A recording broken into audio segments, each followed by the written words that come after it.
Hi, everyone. Welcome to the Bridging Barriers Open House. For those of you I haven't yet met, my name is Tessa Green. I'm the Executive Director for Bridging Barriers and the Program Director for Good Systems. We started holding these open house events really to give researchers an opportunity to learn more about the initiative as a whole and the 3 grand challenges within it, and different ways that you can participate or continue to participate in these efforts. Today, you're going to hear from some researchers in each grand challenge, talk about their own experiences, and then we'll move to our virtual meeting space on a platform called Gather to allow time for more one-on-one discussions. The chat is open, and we ask that you please be respectful in that space. We will be monitoring the chat for questions, so you can put questions in there if you feel so inclined. We would like to see your faces, but it's up to you if you keep your video on. We do ask that you please mute yourself so we can avoid any noise interference. This meeting is being recorded and it will be shared following the event. So now, to give us an overview of Bridging Barriers and to moderate our panel, we have UT's Deputy Vice President for Research, Jennifer Lyon-Gardner. Dr. Lyon-Gardner leads a number of research capacity building efforts at the university, including designing and implementing programming that promotes collaborative research, such as the campus-wide Grand Challenge Initiative Bridging Barriers, which we're going to discuss today. She also leads the Research Development Group, which provides competitive intelligence and proposal development guidance to research teams pursuing major external funding. Jennifer, I'm going to go ahead and turn it over to you. Great, thanks so much, Tessa. So good afternoon, everybody. Thank you so much for joining us. It's great to see such a strong turnout today. I'm going to start by just telling you a little bit about a little background on Bridging Barriers and how it got started, because we're now in our 4th year of the program. And so I know that some of you on the line maybe have come to UT since we started. And so I wanted to make sure we gave that background before we got into the panel discussion. So to start off, I'll tell you a little bit about Bridging Barriers. Bridging Barriers was initially founded, or we started planning for it in 2016. It was a presidential initiative in the sense of the idea that we could do a research grand challenge program. The only thing that really comes from the top in Bridging Barriers is the funding support, that investment. Everything else is driven by faculty interests and PI interests, which makes it unique among Grand Challenge programs at universities. So Bridging Barriers is an initiative that's meant to address hard, wicked societal problems. When we say we're bridging barriers, what we're talking about is bridging the barriers between disciplines and techniques and ways of knowledge, also bridging the barriers between fundamental academic research and real world problems and ways that we can use our knowledge as an academic institution to help address real world problems. Next slide, please. So this slide is a little bit of a timeline of Bridging Barriers to let you know how it got started and how we got to where we are today.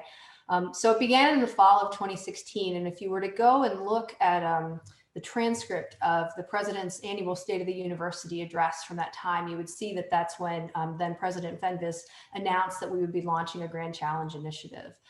It was Dan Jaffe, the Vice President for Research, and I were charged with overseeing that and implementing that. And the way we did that was to put a call out to the entire campus for researchers from any discipline, college, school unit, to submit brief concept papers outlining ideas that they thought represented the big, wicked societal problems that I was talking about on the previous slide. We put that call out in the fall of 2016, and the deadline to submit those concepts was in December 2016, and we received 125 concepts from a total of more than 800 faculty across campus. And then following that, we read all the concepts, all 125 of them, and we organized them into clusters or constellations of related ideas, then called all those PI authors back in and asked them to work together with those ideas to try to synthesize one grand challenge that they might like to work around. And so there were a few teams in parallel working on different concepts. We had many, many meetings through the spring and the summer of 2017 to refine those ideas and bring them together. And that all culminated in 6 groups, each submitting a 5 to 10 year research roadmap in August of 2017, outlining their plan to address a grand challenge over the next 5 to 10 year period. From there, 3 of those grand challenges were selected, which are the 3 we have today. They launched sequentially, they launched one at a time. We launched the first one, Planet Texas 2050, in January 2018. Next slide, please. So our first grand challenge is Planet Texas 2050, which focuses on environmental resilience in the state of Texas and beyond. That launched in January of 2018. Our second grand challenge to launch was Whole Communities, Whole Health, which launched in roughly January 2019. And our third grand challenge to launch was the Good Systems Grand Challenge. And this is our third and final grand challenge that's being launched under the Bridging Barriers Grand Challenge program. My cat is coming to join us for the meeting. So there have been questions. There were questions that were submitted by attendees ahead of time asking, are there plans to have another call for grand challenges where there'll be additional Bridging Barriers Grand Challenges that launch in subsequent years?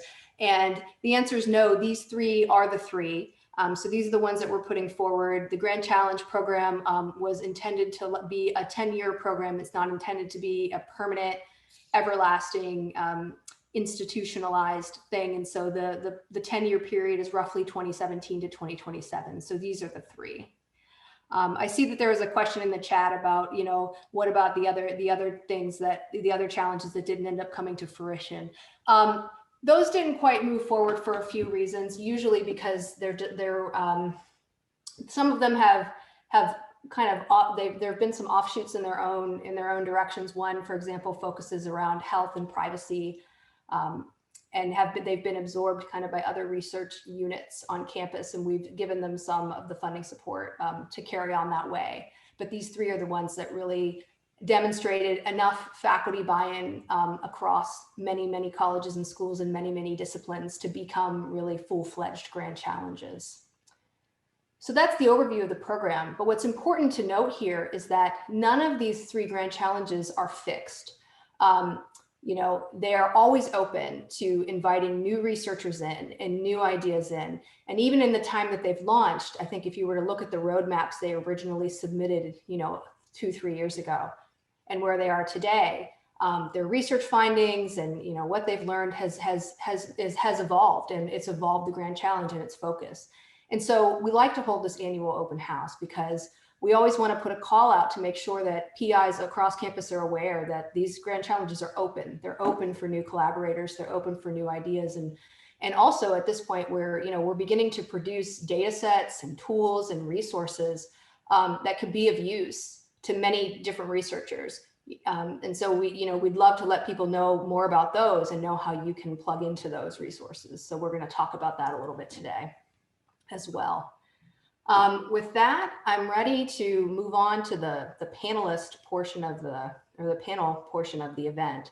So we have 4 panelists with us today that are Bridging Barriers researchers. We have Fernanda Leite, who's an associate professor in civil, architectural, and environmental engineering, and she's also the chair of Planet Texas 2050. We have Paola Pasalacqua, who's an associate professor also in civil, architectural, and environmental engineering, and she's leading one of the Planet Texas 2050 flagship projects that's focused on networks for hazard preparedness and response.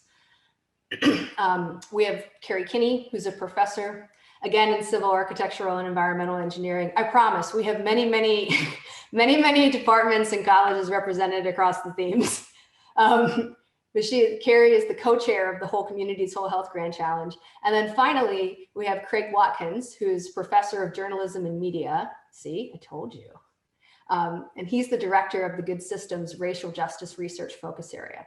So what I'm going to do now is I'm going to let each of the panelists, I'll ask you each to give us a little bit more, introduce yourself a little bit by telling us how you got involved with Bridging Barriers. So Fernanda, we'll go ahead and start with you.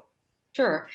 So I got involved with Bridging Barriers. I joined Planet Texas officially in the fall of 2018, but I was involved in the early concept phase development via Rich Coursey, who was part of the original founding a group of Planet Texas 2050, but he since moved to Portland State University. And so I ended up taking his spot in the leadership group within Planet Texas 2050. So I joined PT 2050, our theme organizing committee. That's what our leadership executive committee is called. Each Bridging Barriers program has a different title for their equivalent of an executive committee. So I joined in the fall of 2018. I was part of a research team with Catherine Liebernecht in Community and Regional Planning called Texas Metro Observatory. And then the following year, I led a project called the Texas Futures Virtual Reality Experience Project that I partnered with researchers from the Visualization Lab and the Supercomputing Center, as well as Fine Arts in the Entertainment Technology program. And now we since have transitioned into 6 flagship projects. So we had over 20 projects that were funded in the first 2 years of Planet Texas 2050. And now we've transitioned into 6 flagship projects, which is our intent to continue in towards the end of the life of PT 2050. But I would say what attracted me to PT 2050 as a researcher, and I always go back to when I was going up for promotion in my department, civil architectural and environmental engineering, I wrote in my tenure letter, my research statement, that my desire is to do more cross-disciplinary research. And Planet Texas 2050 has given me the opportunity to work with people very much outside my disciplinary boundaries and to explore and learn new methods that otherwise I wouldn't be able to be learning. So I'm actually changing my own methods as a researcher via the transdisciplinary research that we do in Planet Texas 2050. So it's something that I had the desire of doing anyway, and PT 2050 has given me the opportunity to do that.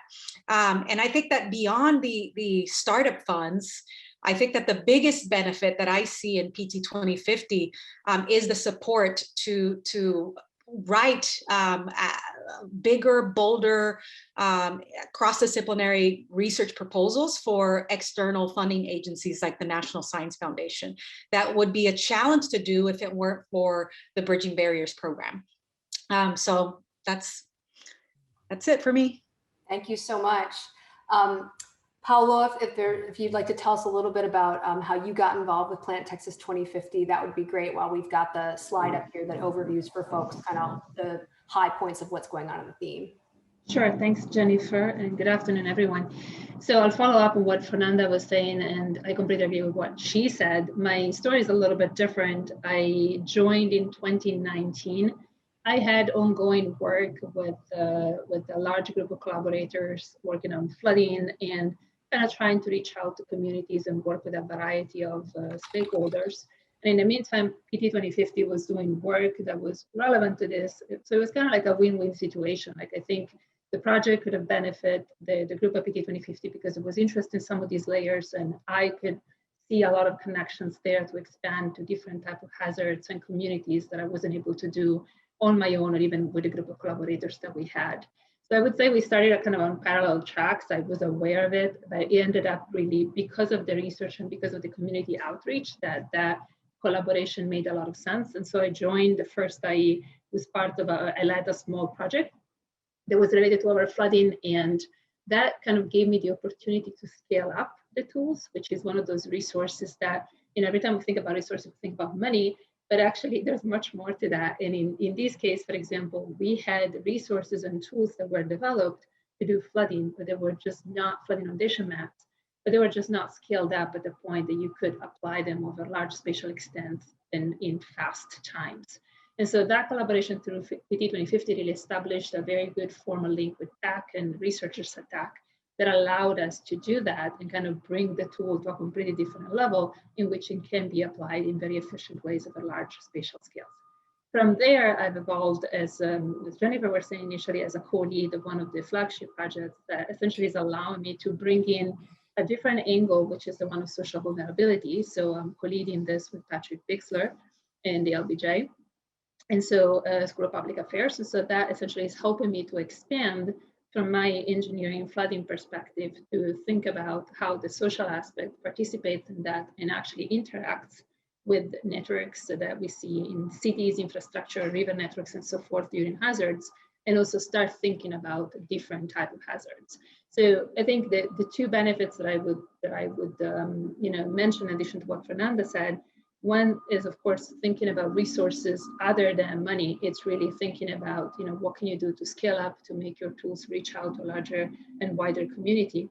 And also there's the whole aspect, I think, of collaboration and interaction with different stakeholders that I personally wasn't trained for. Like I used to talk to engineers and scientists, but not necessarily to residents or other type of stakeholders. And I think bridging that gap between academia and kind of the operational side of things is very important, and it's hard to do.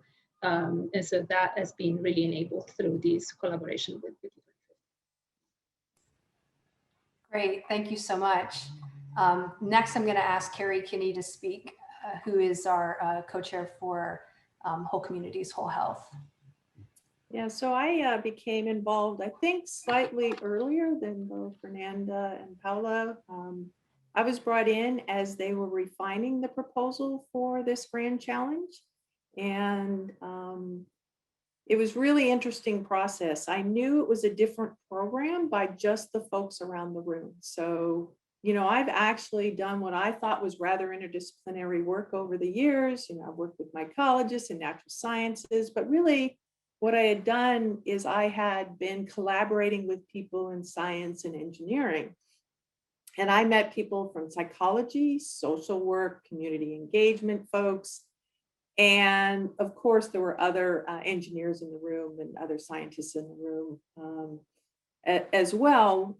But it was that first meeting when I realized this really is different, right? This is looking at a problem across many different lenses. So in Whole Communities, Whole Health, really we're focusing on the health and well-being of families and communities. And there's a couple major thrusts within that. One is to see if we can use technology to accelerate how we more efficiently collect different types of data from participants. And then secondarily, how we can give that information back to our communities. They're involved with which questions we're addressing, which measures we're going forward with. They're involved in every part of that process. So it's been an eye-opening experience for me. In fact, I've had more fun, frankly, in the last few years working with the WholeCom researchers than I've had in quite some time, partly because it's pushed me to look at problems from more than one angle. And I'll just give a very simple example. I look at environmental exposures in my work and their relationship to health. So if you work in that field for a while, you tend to believe that environmental exposures alone are really what's driving health outcomes. Then you start to work with people in social work and psychology and education and those who look at like physical activity, et cetera, and you realize, oh wait, there's all these other determinants of health. And if you spend all your time in your one lane, if you will, you really are kind of missing, these crossover opportunities to really understand kind of the more complex nature of the determinants of health, and frankly, what we can do about them, how we can give this information back to the community, and how in my world, I really would like to know how we can change things for the better. And so it's just been intellectually just some of the most interesting conversations, and frankly, growth for myself has been pushing beyond just kind of my engineering training to understand how does this impact the community? What is the community telling us is the real issues that they're facing, and how can we, bring multiple perspectives to bear to come up with a more robust, if you will, answer to some of these really complex, I believe Jennifer used the word wicked problems. I like that terminology. And in terms of, opportunities, we've launched, 3 to 4 to 5, depending on how you count them, pilot projects, but we call them pilot, but we've had on the order of 3,000 to 3,500 participants in our cohort studies so far. We do everything from looking at the technology development for wearables, or looking at indoor air quality as an example in my field.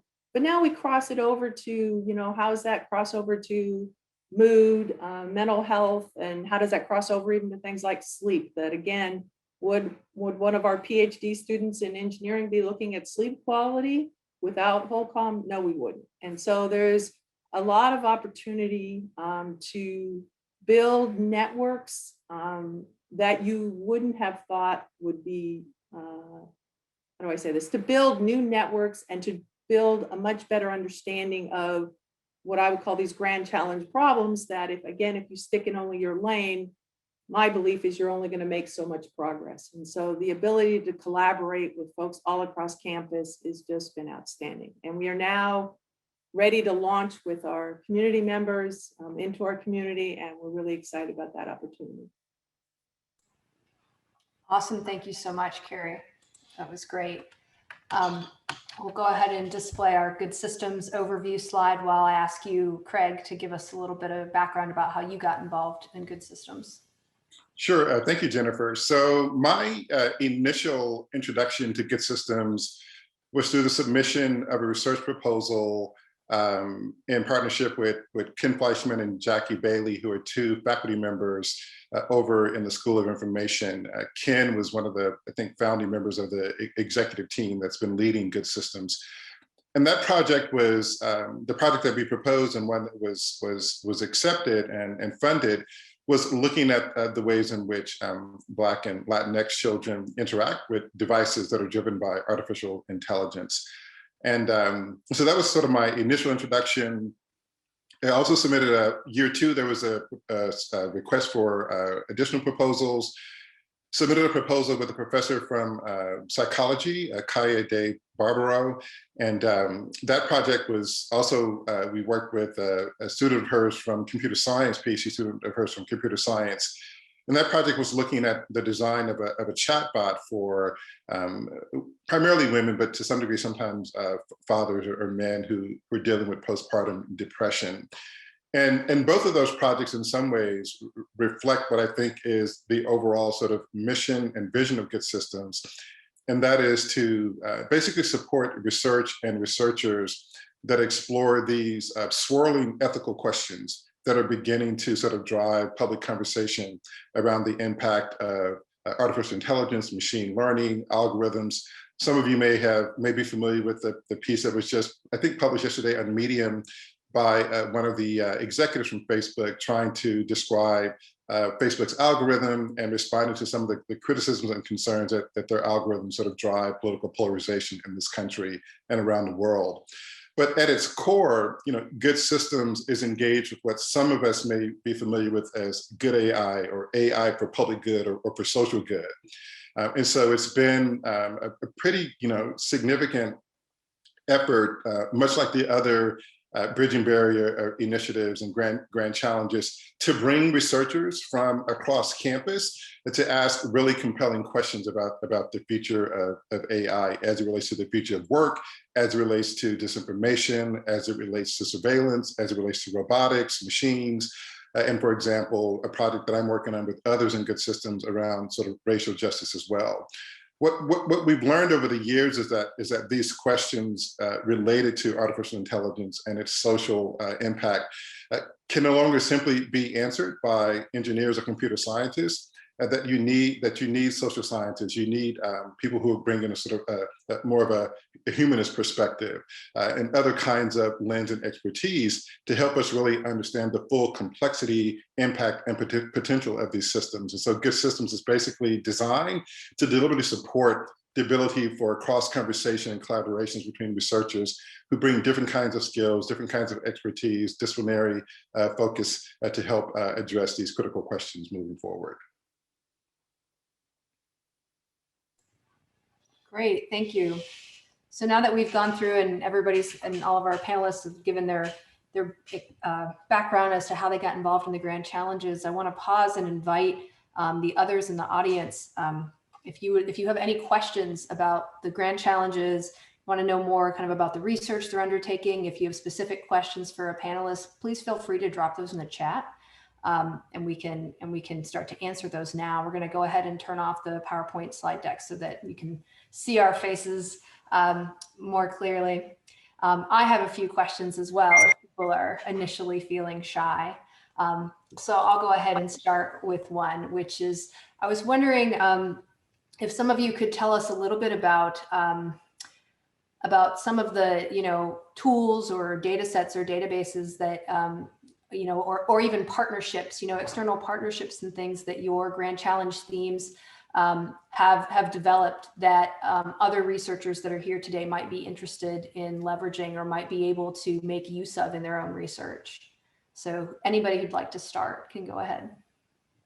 This is also an opportunity for you to, put a call out for help wanted if there's expertise you're looking for to help build any of those out.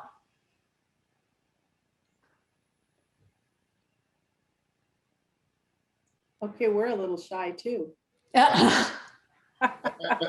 This is not a project that I'm working on specifically, so I don't have all of the nuanced details, but one example of what's happening in Good Systems.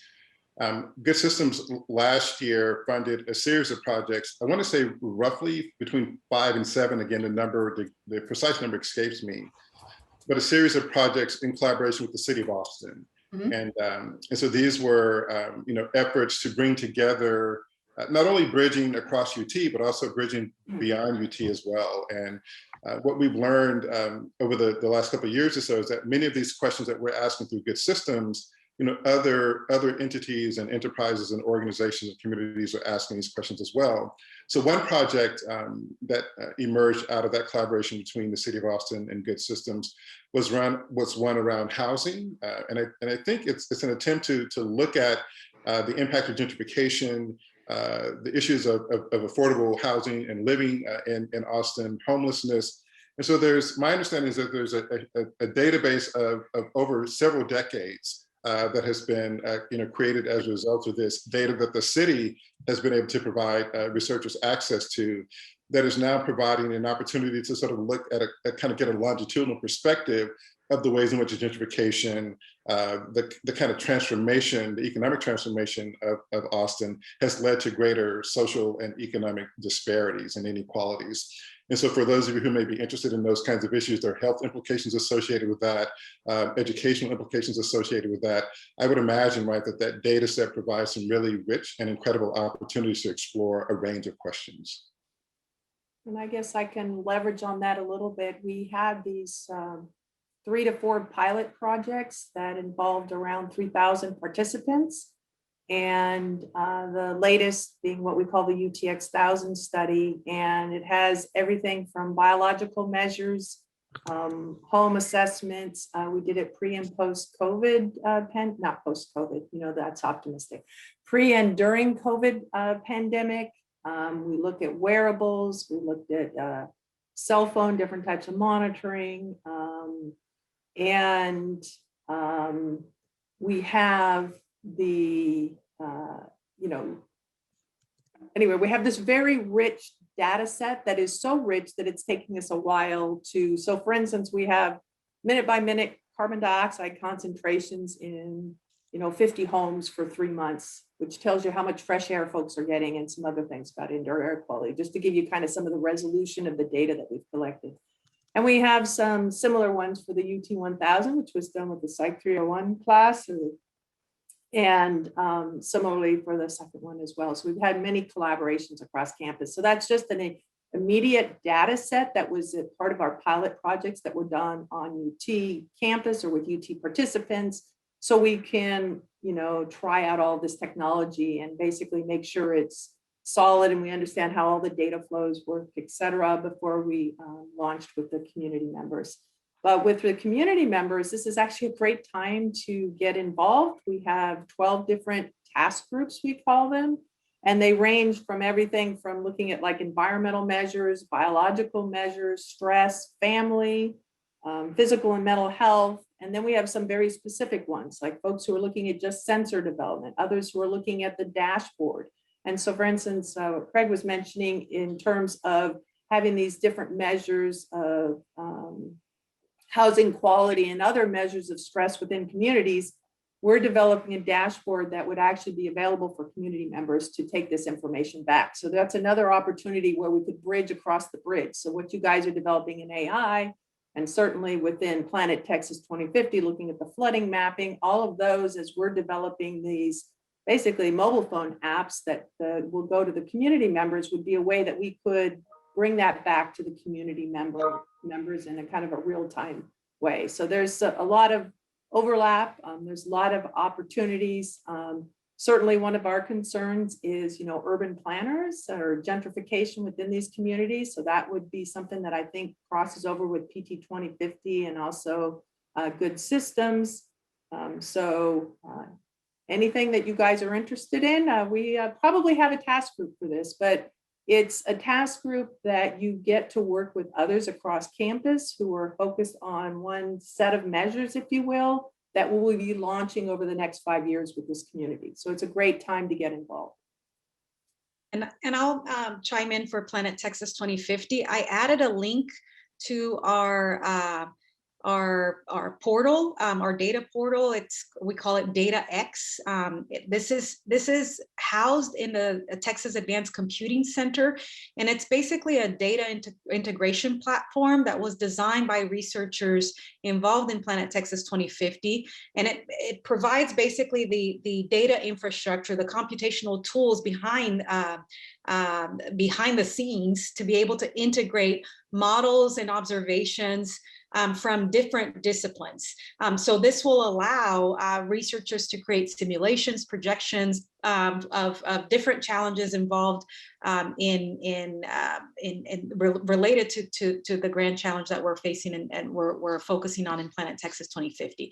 So if you click on the link, you'll see that there are several example projects of what we use DataX for, including optimal averaging of water resources, the Texas Metro Observatory, population dynamics in pre-modern societies. So you'll see several examples of projects that are illustrations of use cases of DataX and what kind of data that they use. And it's important to note as well that we have a data model integration committee within Planet Texas 2050 that's looking at both utilizing models and observations and linking them via DataX in this data integration platform. So models, and maybe Paula can chime in, models is a big underlying, and data integration is an underlying infrastructure that really is connecting a lot of what we do within Planet Texas 2050. And we hope to provide this, that DataX can be accessible to any research across campus that wishes to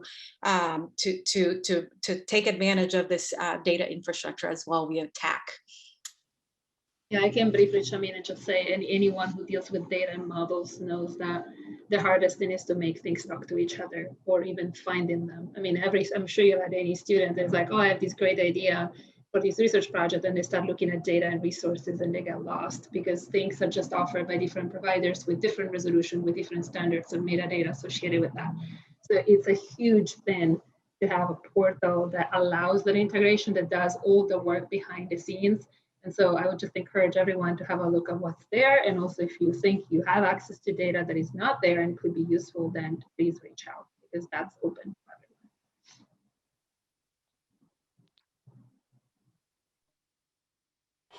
Great, thanks so much for the overview, everybody. And while we've been chatting, a couple other theme members or participants have added a couple other links and examples of things in the chat. So thanks so much for everybody who added that too. We've got a question here from Samuel Moore, who wants to know more about how the themes are integrating research and education and how we have students involved in the themes.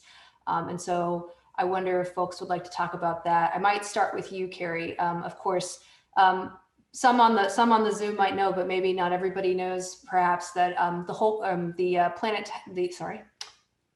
the Protect Texas Together app that we're all using, to schedule our proactive community tests and, for symptom checking, monitoring through UT is actually built off of a whole community's whole health app.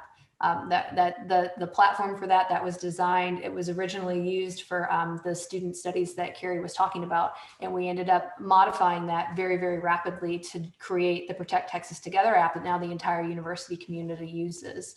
And actually, Henry Lassiter, one of our undergrad student researchers, was a key developer on that. Carrie, I wonder if you might want to tell us a little bit about the students that were involved in prototyping the in-home sensors, the home beacons that we're using. Yes, so we had students at all levels actually have been involved in, now you got me almost saying Planet Texas 2050, like what is this, right? It's Paolo and Fernando looking at me. In Holcomb, we've had students at all different levels. I will say, so for instance, just the latest, we have 2 graduate researchers who've been working on we call it the Bevo Beacon because 1, we like a cute name, and 2, it's an indoor air quality monitor that we've been essentially bundling different types of sensors within the monitor and we use the makerspace within engineering to build it. And we've deployed it, both with our student participants in different types of classes, but also we've, for instance, in the indoor air quality class, we're talking one of the researchers who helped develop the Bevo Beacon is actually giving a guest lecture in the indoor air quality class to show them how he developed these indoor air quality sensors. And then several of the students are actually planning, I believe, to use them for their course project. Also, I was inspired by what I've seen going on within the communities for instance, there's one of the communities we're working with have odor issues. So when I was teaching, we had an opportunity to work on the capstone design course for the engineers in civil engineering. We actually added odor control and trying to understand the odor problems within that community as part of the design project, because I wanted them to understand that what they do, it's not just some hypothetical theoretical problem. This is a real problem for the community, and how can we help them solve that problem? And I will say, I'm very excited that Holcomb is also, we're working with the School of Nursing and others, and we are now actually going to be helping kind of along the PTT app idea, but this is more directed at the community. We're going to be co-sponsoring what do you call mobile pop-up vaccination clinics with community organizations. So the first one will be that we're going to be co-sponsoring is on Tuesday, and there's going to be a whole series past that. So we're really excited to be able to kind of reach out directly and provide service to the community as well. But there's been many opportunities for integrating what we're doing through Holcomb into the coursework. And in fact, we've done that. I will say Pavel Nitzal group who have the state-of-the-art instrument that can sense part per trillion levels of pollutants in the air.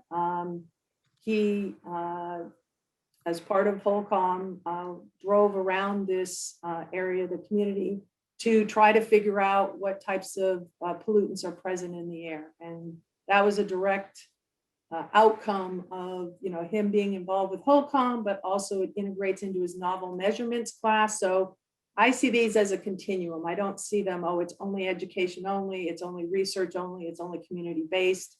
It's all 3. And I think your greatest strength is when you integrate all the way across those. So when you take the community questions and you take them all the way back to the classroom and you take them into your research and then you give them back to the community and provide some value, I think that's where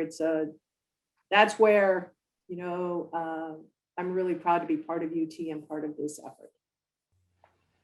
Great. We got a question in the chat from Jenny Catania who wants to know, how does someone outside of the grand challenges get involved with a new topic of related research, or is that just not possible at this stage?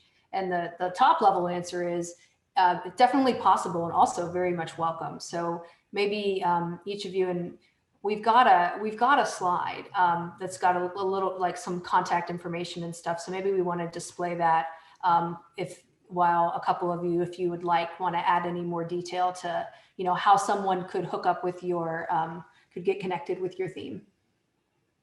I can chime in for Planet Texas 2050. So currently we have 6 flagship projects that are active, and we plan on continuing the 6 flagship projects to the end of life, the life of PT 2050, but they're very broad, and it doesn't mean that the teams are set in stone. So I think that as we evolve with the flagship projects, they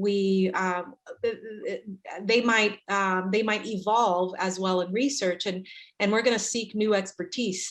And that's the whole point of Planet Texas 2050 and I think all the Bridging Barriers programs, to provide opportunities for researchers, faculty all around the university to get involved in these programs and to really understand what it's like to work in very cross-disciplinary teams. And I think Carrie really put it best in terms of the opportunities that we have that would be very difficult to do as an individual researcher, trying to identify all those people with different expertise. And I think it also puts us in really great positions to apply for external funding when we already have the preliminary work and the team set up that we can run with, right? And so Jenny, to answer your question, I think that the work is ongoing. We have certain ideas of what we want to focus on, but the individual researchers in each flagship project are not set in stone, at least within Planet Texas 2050.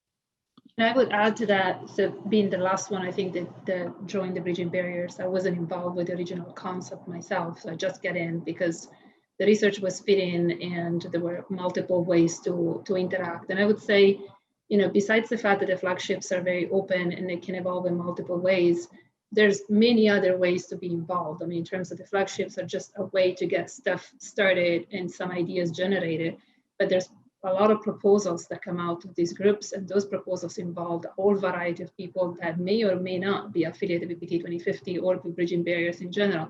They'll just get in because they have the expertise that is really needed and is welcome for that proposal. So I would say there's something to be distinguished between being part of a project that is currently active versus being part of the community. And I think there's infinite resources for that, for being part of the proposals, for participating in calls, for collaborating, working on papers and things like that. Yeah, I would add for good systems, there are a number of emergent sort of research focus areas that good systems has identified, from disinformation to robotics to surveillance, for example, the future of work. If you go to the website, you'll see those different sort of research strands. And I think, all of those areas are looking for, expertise, looking for ideas. I think one thing to keep in mind is that, a lot of what these programs are intended to do is to provide some seed funding to really cultivate ideas that have a life beyond, right, these grand challenges. And so in Good Systems, for example, I know a number of teams that would be, looking for, very interested in outside expertise that might help it think about, right, how it could sort of cultivate an idea into a bold statement, into a bigger project, an NSF grant, or some other, type of, funding opportunity. So in that sense, if you identify a project or researchers that you think you have some interest aligned with, I would recommend just reaching out to them, and people are quite open and receptive to those kinds of introductions. And in addition, we've displayed a slide here that's got has various ways that you can interact with the 3 themes. This is great, if you just want to initially kind of learn more about the themes and what they're discussing and what research is going on. I would definitely encourage you to sign up for their various network digests and listservs. Each of these themes also, there are very robust networks of researchers in these themes, and they have lots of events, lots of seminars, interesting talks, workshops, things like that are going on all the time. It's a really packed calendar, and there's a lot of opportunities to participate in those things. You don't have to be, a member of the theme to participate in those, and so that's a great way also to to see what's going on and think about where you might want to get involved. And as Craig said, at that point, you could reach out to any of the researchers you've interacted, you see listed on the website, so that you've, met or heard speak at an event. In addition, each of the grand challenges has a staff program director. So Tessa Green, who is the host today, is the program director for Good Systems. And then we also have Dave Kramer as the program director for Planet Texas 2050, and Clint Lasap is our program director for whole communities, whole health. So you can also reach out to program directors and they can get you linked up with the researchers as well. We had another question in the chat, Craig, and I'm going to direct this one to you because it was a good systems question. And the question was, someone's curious as to whether any of the researchers in the Good Systems group are exploring virtual beings. Yes. I mentioned Jackie Bailey earlier from the School of Information. Jackie has extraordinary expertise, and I'm thinking virtual beings as in extensions of virtual reality, expressions of virtual reality. Jackie, who is a Good Systems researcher, has, again, extraordinary sort of expertise and experience in that space. She's doing interesting experiments with the graduate students in the School of Information. The project that we're working on, again, is sort of looking at how kids sort of interact with these systems, interact with these technologies. What does it mean for their cognitive, emotional, educational development? And so I would say that in terms of Good Systems, Jackie Bailey would be a really interesting point person if you were interested in exploring those issues further. Great, thanks, Craig. So I have another question that I have to ask everyone, and it's a timely question. You know, this past year has been like no other for all of us for many, many reasons. But just kind of focusing it in for a minute to, you know, what it's meant for us to work and teach and research at UT. You know, it feels like we all are now cramming twice as much work into the day every day. And, you know, you're teaching, and I can imagine everybody on the Zoom call has been doing the same. You know, you're teaching courses remotely, you're trying to help students remotely, you're trying to mentor your graduate students and your postdocs and move them forward. And, you know, they're struggling. You've, you know, got children running around your house during the day. I know I do. You're trying to uphold all your responsibilities, you know, as a member of your department or unit. And I mean, it's so hard to juggle all of this stuff. We're so overcommitted. And so I'm curious to hear from you, you know, given that it's so tempting to just drop commitments, you know, that aren't absolutely mandatory or required at this point, what makes it worth it for you to, you know, to keep participating in Bridging Barriers? How does Bridging Barriers fit in to your scholarly agenda, your research agenda, your career right now? You know, how are you making it all work together? For me, like I said before, I think I'm just realizing a desire that I had when I first joined UT of really doing very cross-disciplinary research. And I find my work with my Planet Texas 2050 colleagues to be so intellectually stimulating, and I learn so much from them that otherwise I wouldn't be able to. So I feel like I'm being challenged as a researcher to learn new things and go much beyond my expertise.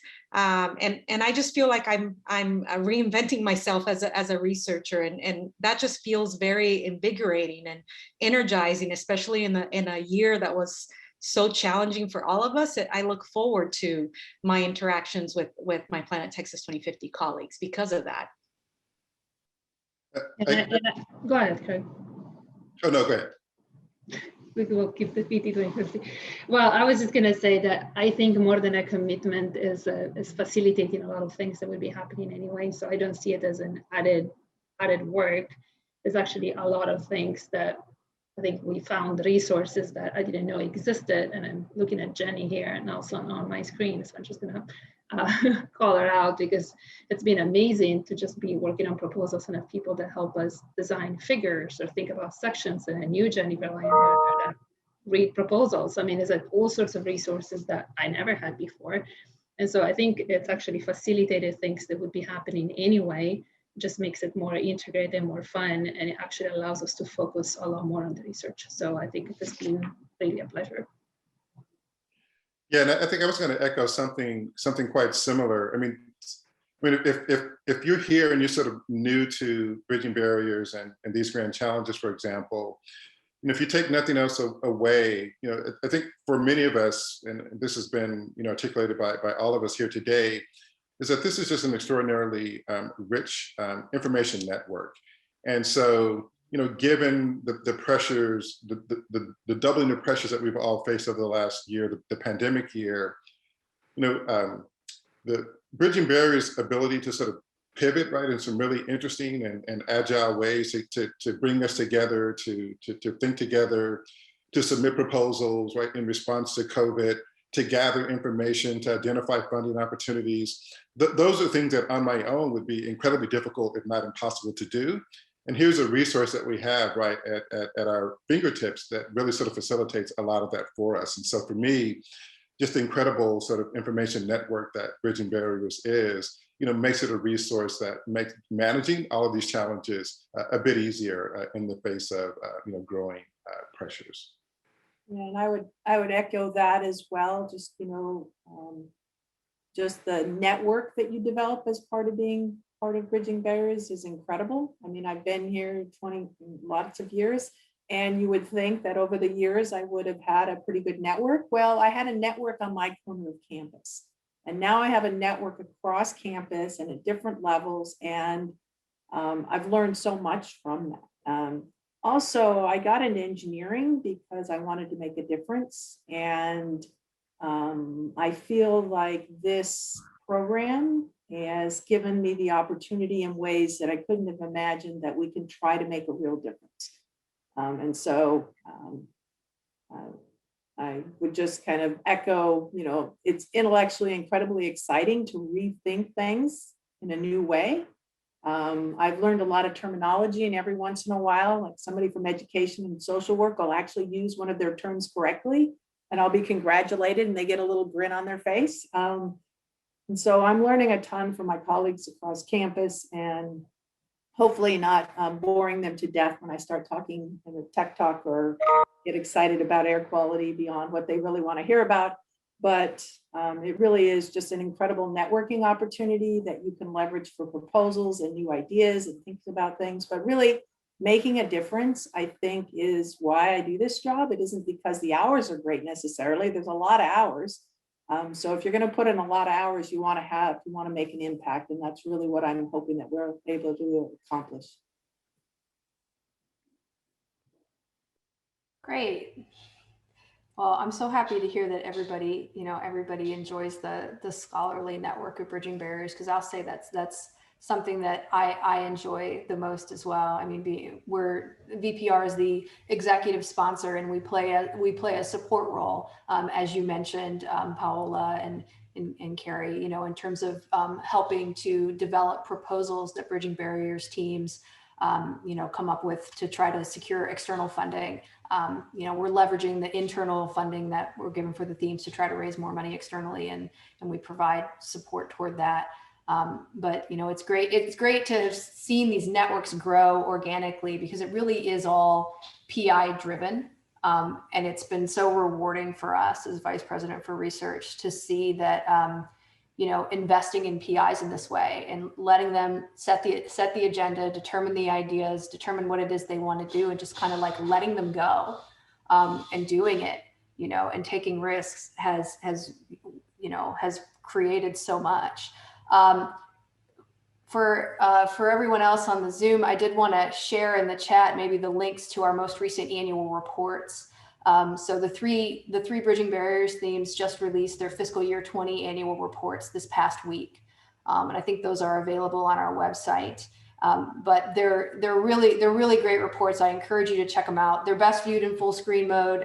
They're interactive. They have embedded video. They have links to other places. They have network maps that you can filter by college, so you can see, who in a particular college is participating in a theme. There's one report per theme, and that's another way where you can go find out more about what the themes have been working on. In the back, there are lists of publications, grants that they've received, et cetera. So there's a lot of information there. So this concludes the discussion panel portion.